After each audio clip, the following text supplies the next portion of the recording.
College জীবনের কথা ভাবলে অনেক কিছুই চোখের সামনে ভেসে ওঠে। সেগুলো কি, কেন, এসবের কারণ খুঁজে বের করতে পারি না। কিন্তু সেই ঘটনাটা। কথাটা বলেই চুপ করে যায় অন্বেষা। হাত পা কাঁপতে থাকে ওর।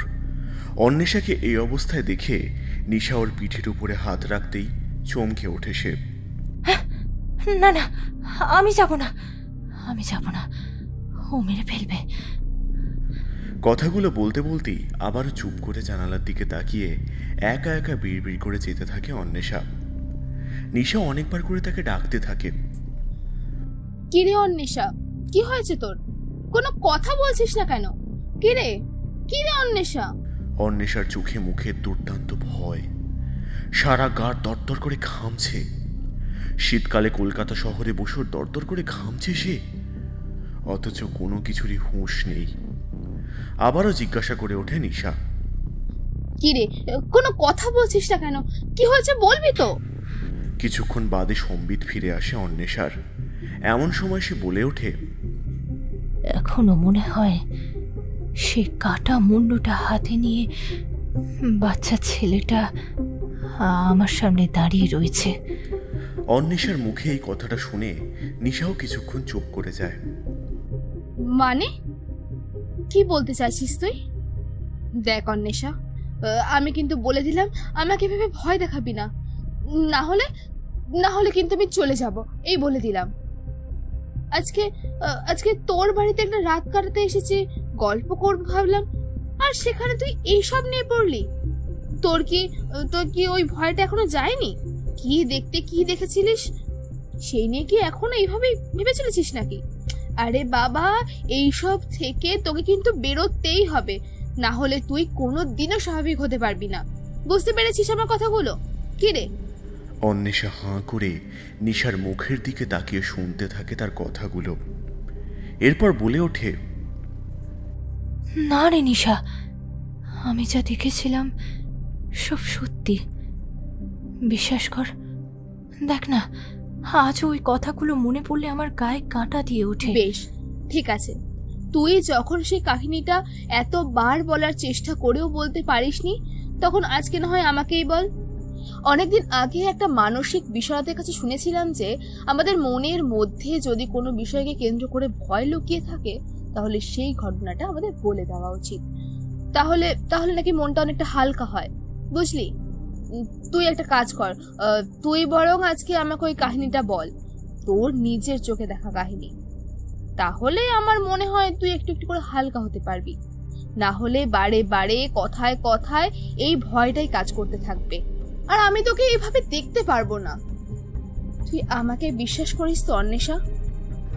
অন্বেষা ঘাড় নেড়ে সায় দিয়ে বলে ওঠে, হ্যাঁ, আমি তোকে বিশ্বাস করি। বেশ, তবে তুই কাহিনীটা আমায় বল, আমিও শুনি। এমনিতেই আজকের ওয়েদারটা কেমন একটা যেন দার্জিলিং এর মতো ঠান্ডা, তার সাথে আবার ঝিরিঝিরি বৃষ্টি পড়ে চলেছে। এটা কলকাতা নাকি দার্জিলিং কিছুই ঠিকঠাক করে বুঝে উঠতে পারছি না। বেশ, আমি আজকে তোকে আসল সত্যিটা শোনাবো, যে কথাটা আমি কাউকেই আজ পর্যন্ত বলিনি। ওই ঘটনাটা ঘটার পরে প্রায় 5 বছর পেরিয়ে গেছে, কিন্তু এখনো মনে হয় যেন সবটা চোখের সামনে ভাসছে। আজও মনে হতে থাকে সে যেন আমার সামনেই এসে দাঁড়িয়ে রয়েছে। ওর হাত থেকে যে আমি কিভাবে নিস্তার পেয়েছিলাম সে একমাত্র আমিই জানি। অন্য কেউ সেই জায়গায় থাকলে কি করতো বলতে পারবো না, তবে আমার কাছে একটা লকেট ছিল। আমার মা ওটা আমার গলায় সবসময় পরিয়ে রাখে। এই দেখ না, আজও সেটা আমার গলাতেই পরানো রয়েছে। এটাই বলতে পারিস আমাকে সেদিন হয়তো রক্ষা করেছিল। নিশা ঘরের বড় আলোটা নিভিয়ে দেয়। এরপরে টেবিলের উপরে একটা মোমবাতি জ্বালিয়ে অন্বেষাকে উদ্দেশ্য করে বলে, একেবারে হন্টেড হাউসের মতো পরিবেশ। এই পরিবেশে এই ধরনের গল্প শোনার মজাই আলাদা। আর তুই তো দারুণ কথা বলতে পারিস, ফলে আজকের রাতটা নির্দ্বিধায় জমে যাবে। নে, এবারে বলতে শুরু কর তো। অন্বেষা আরও একবার নিশার মুখটার দিকে ভালো করে তাকায়, তারপর গল্পটা বলতে শুরু করে। সেবারে কলেজ থেকে আমাদের এক্সকারশনে নিয়ে গেছিল। আমরা মোট 25 জন গেছিলাম। আমি বোটানি ডিপার্টমেন্টে ছিলাম, তুই তো জানিসই। প্র্যাকটিক্যাল এক্সামের জন্য মাঝে মাঝে এমন জায়গায় নিয়ে যেত। আমাদের সাথে সিনিয়ররাও থাকতো, যারা উদ্ভিদ বিশারদ। তারা ওই জঙ্গলে থাকা নানান রকমের উদ্ভিদ বিষয়ে লাইভ সেশন করত। সেগুলো আমাদের নোট হিসেবে লিখে আনতে হতো, আর ওইগুলোই পরে প্র্যাকটিক্যালের খাতায় লিখে পরীক্ষার সময় সাবমিট করতে হতো। এই কাজটা বেশ আনন্দদায়ক ছিল বটে, কিন্তু তার পাশাপাশি ছিল খুবই ঝুঁকিপূর্ণ। কারণ এমন সব জায়গায় নিয়ে যাওয়া হতো যেগুলো খুবই দুর্গম। বিলুপ্ত হয়ে যাওয়া উদ্ভিদ কি আর যে সে জায়গায় পাওয়া যায়? সেবারে আমাদের গন্তব্য ছিল ডাউ হিলের ওই জঙ্গল।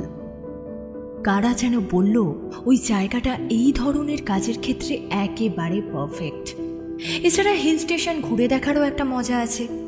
ফলে আমরা সকলেই বেশ আনন্দের সঙ্গে রাজি হয়ে গেলাম।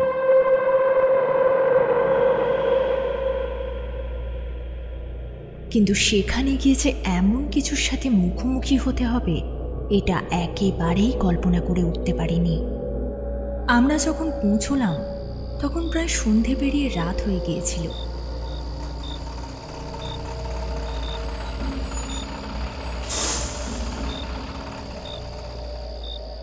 বাসটা আমাদের নামিয়ে দিয়ে চলে গেল।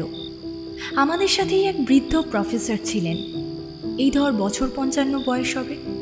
রিটায়ারমেন্টের প্রায় দোরগোড়ায় দাঁড়িয়ে আছে বলা যায়। কিন্তু লোকটা বেশ খিটখিটে স্বভাবের ছিল।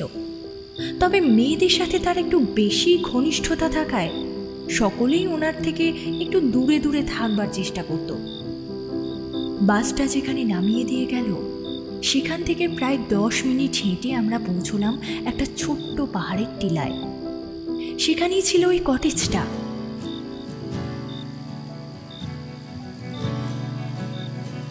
আর তখন জায়গাটা বেশ ভালোই ঠান্ডা ছিল। এছাড়াও শীতকালে গিয়েছিলাম বলে ঠান্ডার প্রকোপটা আরো বেশিই ছিল। সেদিনও ঠিক এইভাবেই ঝোড়ো হাওয়া আর ছিঁড়ে ছিঁড়ে বৃষ্টি পড়ছিল। জায়গাটা ছিল একেবারে থমথমে। ধরে নে একটা পিন পড়লেও তার আওয়াজ কানে আসবে এমন। বুঝতে পারছিস তো সেই নিস্তব্ধতার গভীরতা কতখানি হতে পারে? আমি ভূত প্রেতে বরাবরই একটু বেশি বিশ্বাস করতাম। আর আমরা সবকটাই মেয়ে ছিলাম গ্রুপে। সেবারে কোনো ছেলেরা যায়নি। ইচ্ছে করেই আমাদের সাথে ছেলেদেরকে নেওয়া হয়নি। আমরা সকলে গ্রুপে তেমনটাই ডিসাইড করে নিয়েছিলাম আর কি। ফলে সেটা একটা আলাদাই মজার ব্যাপার ছিল বলতে পারিস। রাতে আমরা গরম গরম রুটি আর মুরগির মাংস খেয়ে শুয়ে পড়লাম। এক একটা ঘরে 4 জন করে থাকবার ব্যবস্থা ছিল। ডিলাক্স রুম হওয়ার কারণে ডাবল বেডের খাটে দুজনে আরাম করে শুয়ে পড়তে পারত। আমাদের টিমে কাজল বলে একটা মেয়ে ছিল। মেয়েটাকে আমরা জাসুস বলতাম। ও ইন্টারনেট ঘেঁটে যে কত রকমের সব তথ্য খুঁজে বের করতে পারত তার তোর কোনো ধারণা নেই। ওর কথাগুলো হাঁ করে শুনতে ইচ্ছে করত। কোথা থেকে যে খুঁজে খুঁজে সেসব তথ্য খুঁজে আনতো তা ঈশ্বরই জানে। তখন রাত বেশ গভীর। বাইরে ঝিঁঝি পোকার ডাকের শব্দ শুনতে পাওয়া যাচ্ছিল। এমন সময় কাজল হঠাৎ করে ল্যাপটপটাকে মুখের কাছে নিয়ে বসে পড়ল। আর তারপরেই একটা চমকে ওঠা দৃষ্টি নিয়ে আমাদের দিকে ফিরে তাকালো। আমি আর কল্পনা পাশের খাটেই শুয়েছিলাম। কাজলকে ওরকমভাবে তাকাতে দেখে আমরাও বেশ ঘাবড়ে গেলাম। আমি বললাম, কিরে, কি হয়েছে? তুই এবারে আবার নতুন কোনো ভূতের গল্প ফাঁদতে চলেছিস নিশ্চয়ই। দেখ কাজল, আমি এমনিতেই ভীতু, আর এখানে একা একা 7টা দিন কাটাতে হবে। তোকে কিন্তু আগে থেকেই সাবধান করে দিলাম, এমন কিছু বলবি না যেটা শোনার পর আমার ঘুম না আসে। তাহলে কিন্তু খুব খারাপ হয়ে যাবে বলে দিলাম। কাজল আমার দিকে ফ্যাল ফ্যাল করে তাকিয়ে রইল। একবার ল্যাপটপের স্ক্রিনের দিকে দেখে, তো একবার আমাদের মুখের দিকে। তারপর অনেক চোরাচুরিতে সে মুখ খুলল। বলল, আমরা যেখানে রয়েছি তার পিছনেই রয়েছে স্বয়ং মৃত্যু। ওই যে জঙ্গলটা দেখতে পাচ্ছিস, ওটাই ইতিহাস প্রসিদ্ধ ভুতুড়ে জঙ্গল। ওখানেই তো রয়েছে গলা কাটা ছেলেটার আত্মা। কাজলের মুখে এই কথাগুলো শুনবার সাথে সাথেই আমার শিরদাঁড়া বেয়ে হিমেল রক্তের স্রোত বইতে শুরু করে দিল। আমি বললাম, মানে মানে তুই বলতেটা কি চাইছিস? কলেজের থেকে এই ভুতুড়ে পরিবেশে আমাদেরকে নিয়ে আসা হয়েছে ভয় দেখাতে? তোর কি কোনো কাণ্ডজ্ঞান নেই?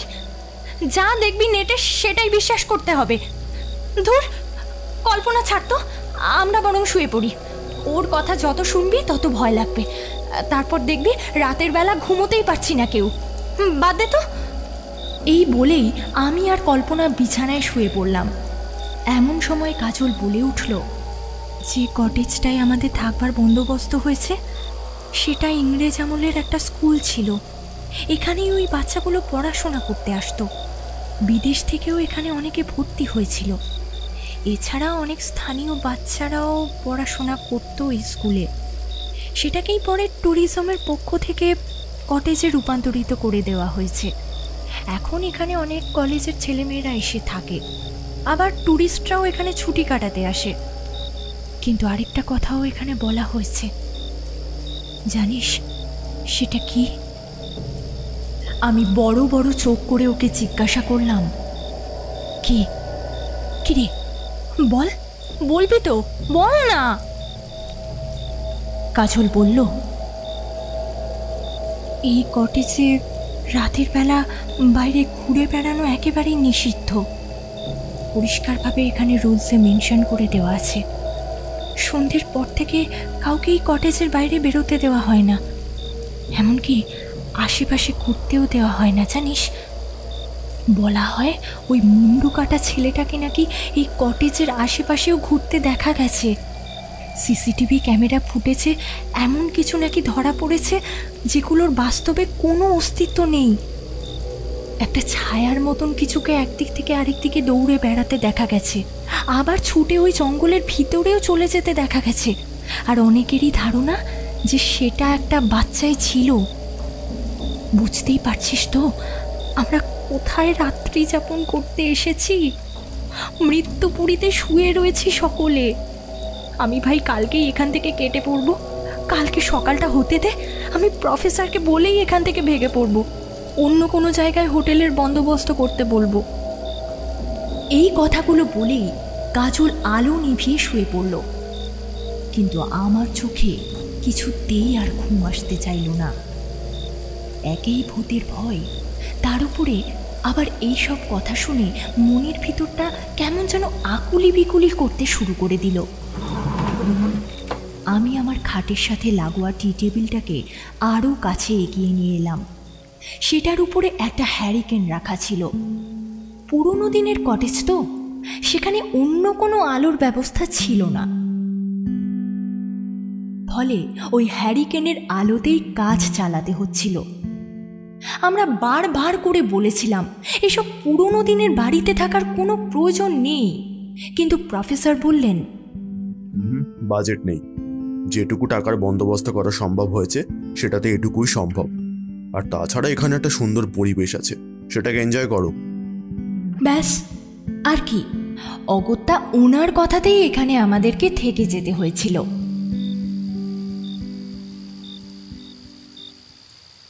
হ্যারিকেনের আলোটা জ্বালাতেই মনে হলো যেন দরজার পাশ থেকে কিছু একটা সরে গেল।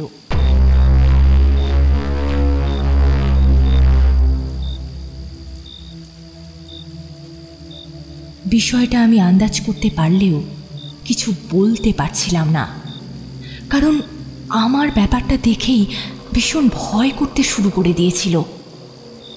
দরজাটা বারান্দার দিকে ছিল।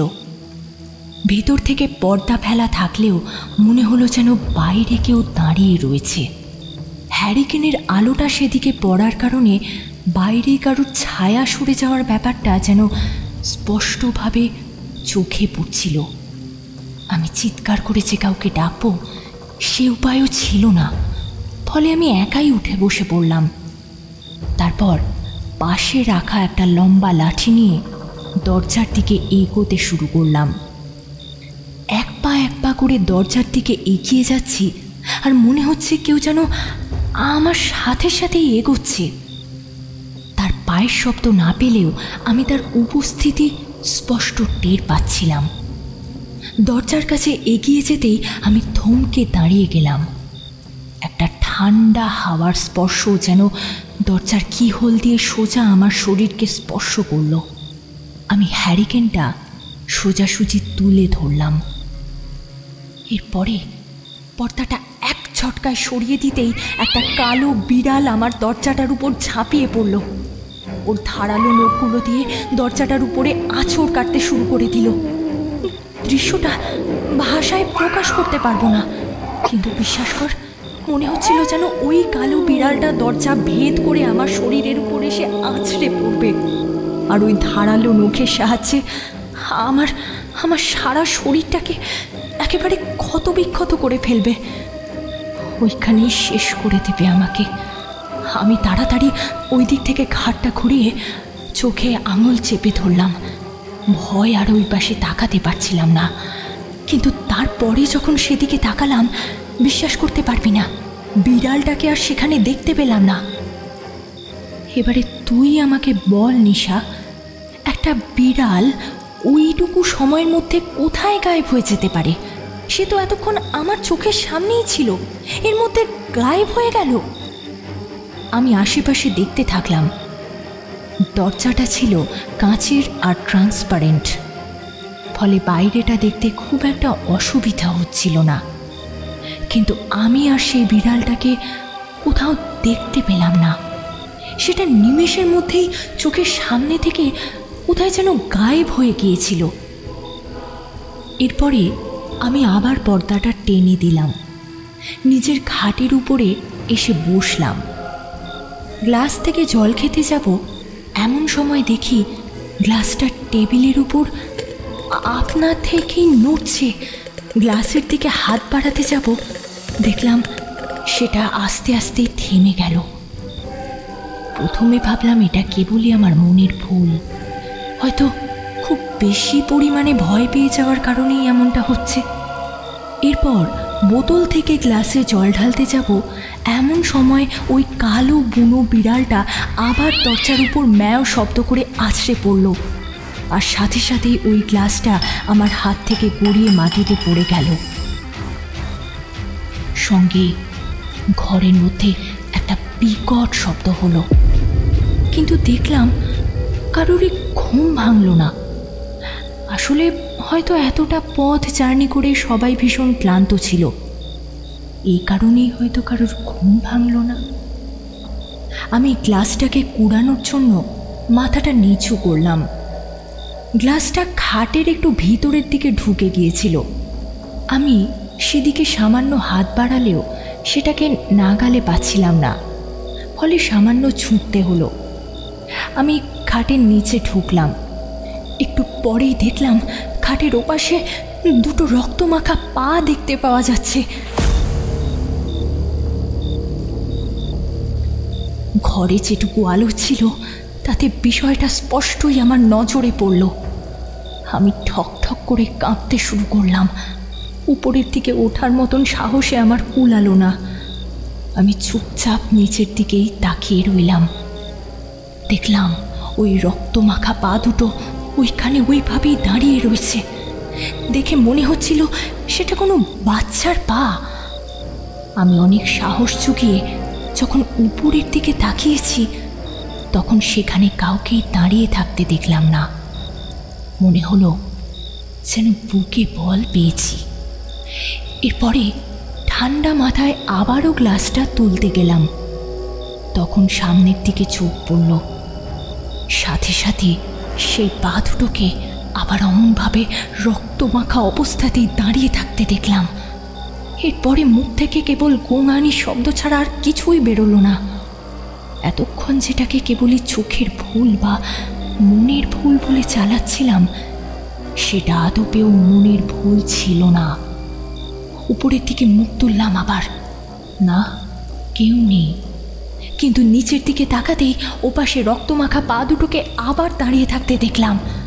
আবারও মুখ উপরে তুলে চারপাশটা দেখার চেষ্টা করলাম, কেউ কোথাও নেই। সাহস করে এবার নিচের দিকে তাকিয়ে দেখলাম, কিন্তু তখন আর ওকে দাঁড়িয়ে থাকতে দেখলাম না। আমি ঠক ঠক করে কাঁপতে কাঁপতে কল্পনাকে ডাকতে শুরু করলাম। কল্পনা, এই কল্পনা, কিরে শুনতে পাচ্ছিস আমার কথাগুলো? কল্পনা, কল্পনা। কল্পনাকে অনেকবার ডাকাডাকি করার পরে ওর ঘুমটা ভেঙে গেল। এরপরে ও আমার মুখের দিকে তাকিয়ে জিজ্ঞাসা করলো, কি ব্যাপার বলতো, কি হয়েছেটা কি? রাতের বেলা কি তোর জ্বালায় শান্তিতে একটু শুতেও পারবো না নাকি? উফ, এভাবে জ্বালাস না তো। তুই আর তোর ওই বেমক্কা ভূতের ভয় সব মিলিয়ে গোটা ব্যাপারটাকেই একটা অশান্তির আখড়া বানিয়ে রেখেছে। কিচ্ছু নেই বাবা, সব কিছু একেবারে স্বাভাবিক আছে, দেখে না নিজের চোখে। আমার মা, আমার কথাটা একটু শোন, এবার দয়া করে আমাকে ঘুমোতে দে, আর তুইও দয়া করে একটু শুয়ে পড়। সেদিন রাতে আমার আর ঘুম আসলো না। আমি বিছানায় শুয়ে বালিশটাকে মুখের উপর আলতো করে চেপে রেখে ঘুমিয়েছে কখন পড়লাম মনেই নেই। সকালে ঘুম ভাঙল কাজলের চিৎকার শুনে।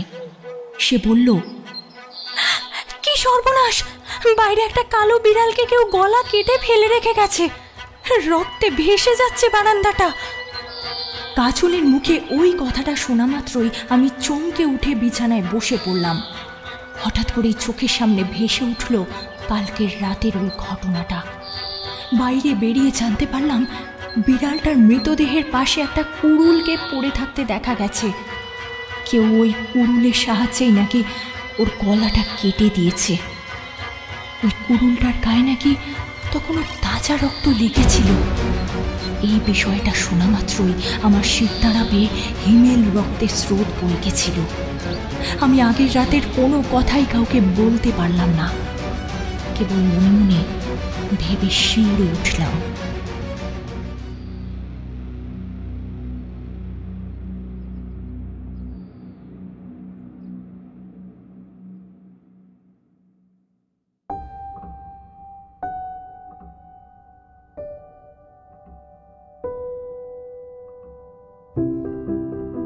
এরপরে 4টে দিন কিছু হলো না।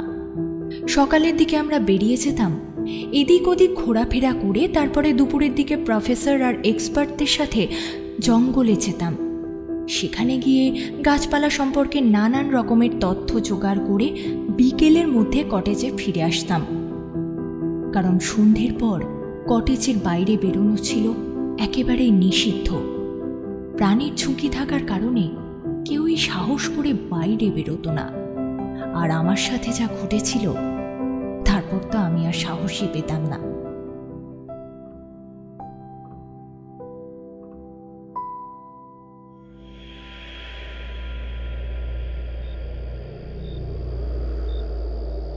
যেদিন আমরা ফিরে আসব তার ঠিক আগের দিন রাতের বেলায় ঘটেছিল ওই চরম দুর্ঘটনা, যেটার কথা ভাবলে আজও আমার গায়ে কাঁটা দিয়ে ওঠে। রাত তখন প্রায় 2:30। হঠাৎ করেই আমার গলাটা শুকিয়ে গেল।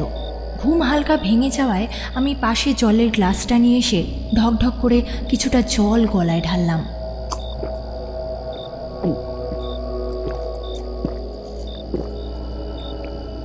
ঢেলে ফেলার সাথে সাথেই মনে হলো যেন বারান্দায় কেউ দাঁড়িয়ে রয়েছে। দেখলাম দরজাটাও সামান্য ফাঁক। আমি পাশে তাকিয়ে দেখলাম কল্পনা নেই। ঘুমের মধ্যে ভাবলাম ও বোধহয় বাইরে বেরিয়েছে।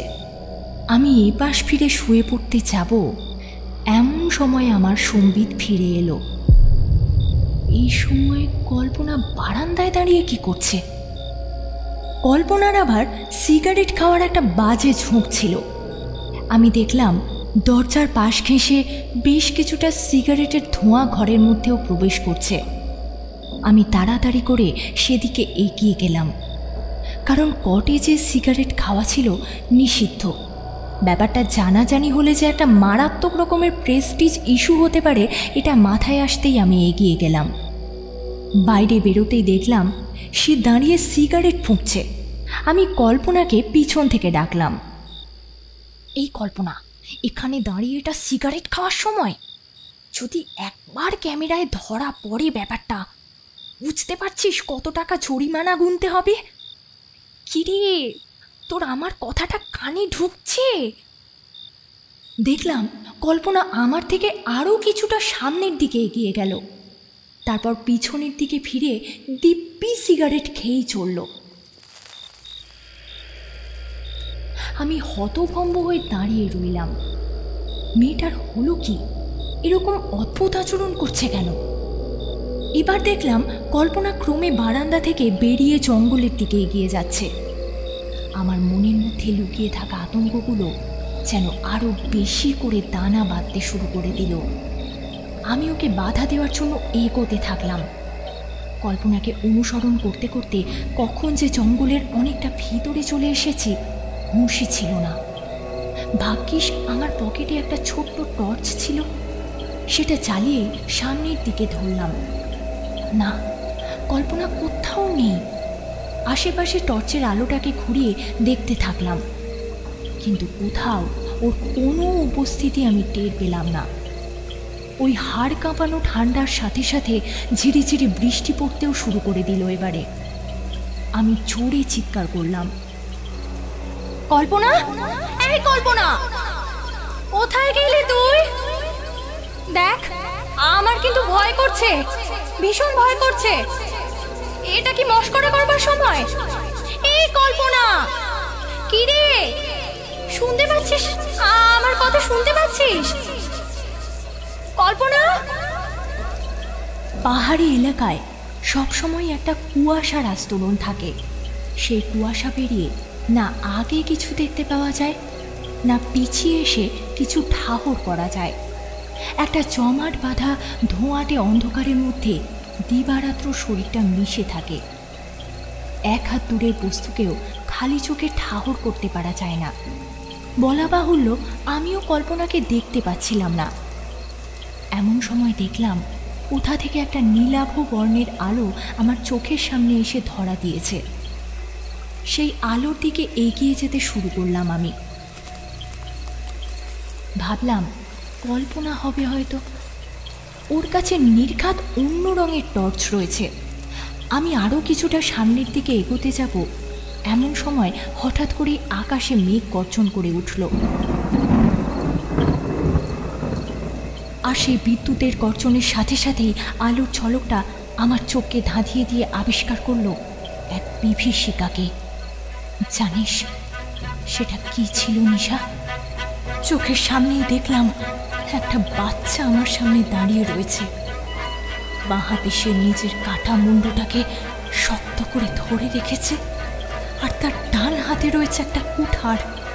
সেই কুঠারের থেকে তাজা তাজা রক্তের ফোঁটাগুলো তখনও জমিতে গড়িয়ে পড়ছে, আর তার কাটা মুন্ডুর থেকে ঝরে পড়ছে তাজা রক্ত।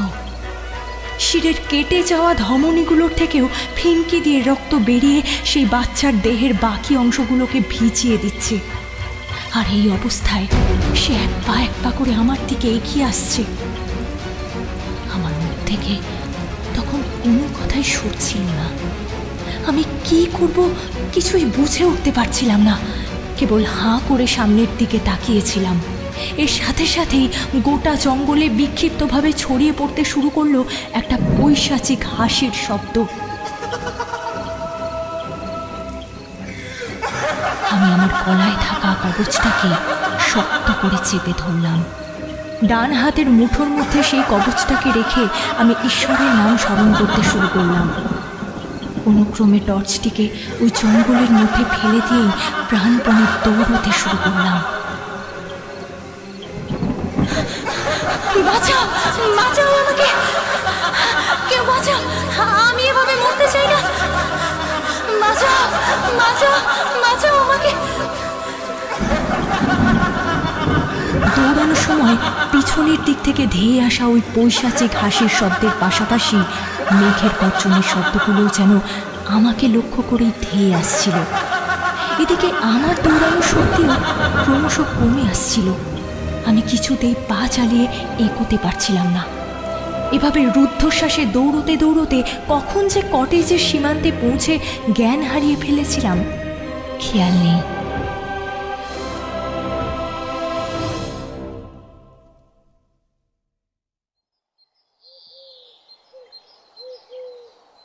সকালে জ্ঞান যখন ফিরল তখন দেখলাম আমি বিছানার উপরে শুয়ে রয়েছি, আর আমার পাশে রয়েছে কল্পনা। বাকিরাও। কল্পনাকে আমি দেখেই উত্তেজিত হয়ে বসে পড়লাম। এ কি, তুই এখানে কিভাবে এলি? কালকে তো তোকে খুঁজতেই আমি জঙ্গলের দিকে গেছিলাম। জঙ্গলের ভিতরে ঢুকে তোকে কত খুঁজলাম, কিন্তু তোকে কোথাও দেখতে পেলাম না। এটুকু বলেই জানি না কেন সেদিন থেমে গিয়েছিলাম। আমার নিজেকেও সেদিন আর বিশ্বাস করতে ইচ্ছে করছিল না। কল্পনা আমার মুখে এমন কথা শুনে বলল, তোর মাথাটাই খারাপ হয়ে গেছে অন্বেষা। আমি তো কালকে রাতে তোর পাশে শুয়ে ঘুমিয়ে পড়েছিলাম। রাতের বেলা বাইরে বেরোবো কি রে? যেখানে সন্ধ্যার পরে আর কারুর বাইরে বেরোনোর সাহস হয় না, সেখানে নাকি আমি রাতের বেলা বাইরে বেরোবো? তুই পারিস ওরে বাবা। কল্পনার মুখে এসব কথা শুনে আমি হতবাকের মতো চেয়ে রইলাম। তাহলে কালকে রাতে আমি বারান্দায় কাকে দাঁড়িয়ে সিগারেট খেতে দেখেছিলাম? কথাটা মনের মধ্যে উঁকি দিতেই আবারও গাটা শিউরে উঠল। পরে জানতে পেরেছিলাম ওই কটেজটাই নাকি হন্টেড। ওখানে নাকি অনেকেই অপঘাতে মারা গিয়েছিল।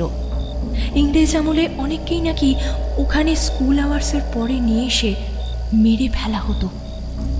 ইংরেজরা এভাবেই মানুষের উপর অকথ্য অত্যাচার করত। ওখানকার কেয়ারটেকারই আমাদেরকে এই কাহিনীখানা শুনিয়েছিল। চলে আসবার দিন এসব কথা শুনে আমার মুখ থেকে আর একটাও শব্দ বেরোয়নি।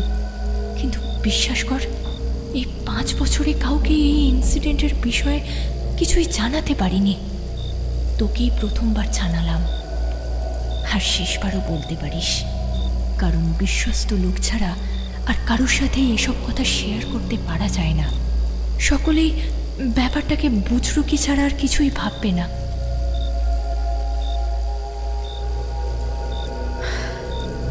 এরপর থেকে আমি অনেকবারই ট্রমাটাইজড হয়ে পড়েছিলাম।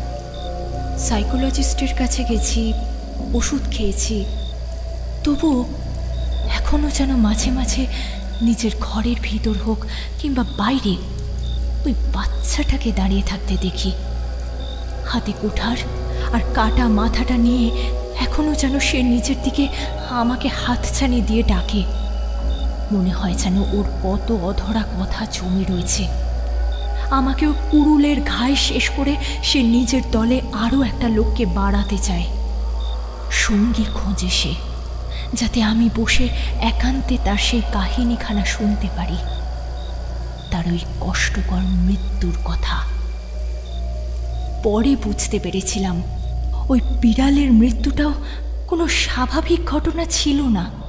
এর সাথেও ওই বিদেহী আত্মার সম্পর্ক ছিল। অন্বেষা থামল। নিশা সবটা শোনবার পরে হতবাক হয়ে কেবল স্থির দৃষ্টিতে ওর মুখের দিকে তাকিয়ে রইল। বাইরে মেঘটা আবারও একবার গর্জন করে উঠল। সেই রাতের ভোর হলেও নিশার মন থেকে ওই রাতের ভয়টা আর কোনোদিনও গেল না।